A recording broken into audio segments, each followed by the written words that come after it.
fellowship with us, and truly our fellowship is with the Father and with his Son, Jesus Christ. Now, remember, we have been talking about this whole issue of fellowship. Fellowship is koinonia. It literally means to share. It means to participate or partake, or partner. And it is a wonderful word that bespeaks intimacy. Now, friend, God has made you to walk with him. God has made you to share your life or share his life, share in him, to enjoy him. God made you for himself, and God made you for fellowship. Now, in order for there to be fellowship, there must first of all be relationship. What I mean by that is it is possible to have relationship and not fellowship. It's impossible to have fellowship without relationship, but it's certainly possible to have relationship and not fellowship. For instance, I have a son, and it's possible for me and that son to be so at odds, so estranged, that there is absolutely no fellowship. Though there is a relationship, there is the father-son relationship. And that's never disturbed, never undone. That's relationship. You know, once a person comes to Christ and they are born or birthed into the family of God, they become a child of God, and there is an unbroken relationship. But the question at hand is not so much relationship here. The issue is fellowship.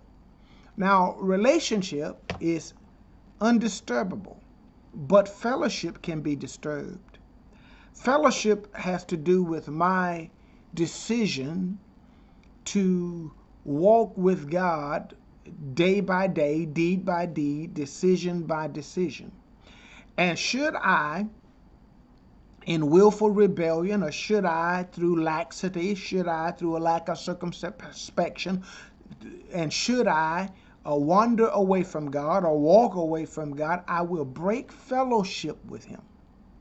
And God made me to fellowship with him. And yesterday, as I was talking about this, I was talking about where that's the only place where there is fullness of joy. In thy presence, there is the fullness of joy, Psalm 16:11, and pleasures at thy right hand forevermore. And you see, the devil tempts us to break fellowship with God and go after pleasures and go after joy in 1,000 ways and 1,000 things. And there's only one place you're going to find this fullness of joy. In fact, what John writes later, he says, "And these things write we unto you, that your joy may be full." That's where the fullness of joy is, in walking with God and enjoying intimacy and fellowship with God, a oneness with God, where the most high God is the most nigh God, near me, and I'm walking near him. And friend, can I tell you, for a sheep who is to follow a shepherd, that's the only place of fullness. That's the only place of safety, for instance. You know, as sheep, we can't outthink a lion or outrun a lion or outfight a lion. We have no protection on our own and of ourselves, of our own accord. The only hope of a sheep is its proximity to its shepherd. The nearness of the shepherd, that is where provision comes from. That is where protection comes from. That is where prosperity comes from. That's where fullness comes from. He is the one who leads us beside the still water. He is the one that makes us to lie down in green pastures. It is in him there is that fullness of joy and those pleasures at the right hand. Now, the world knows nothing of that joy.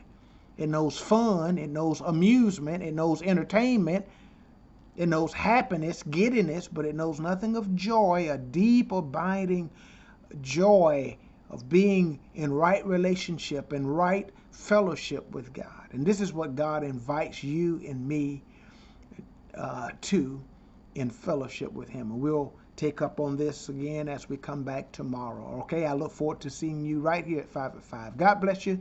See you tomorrow.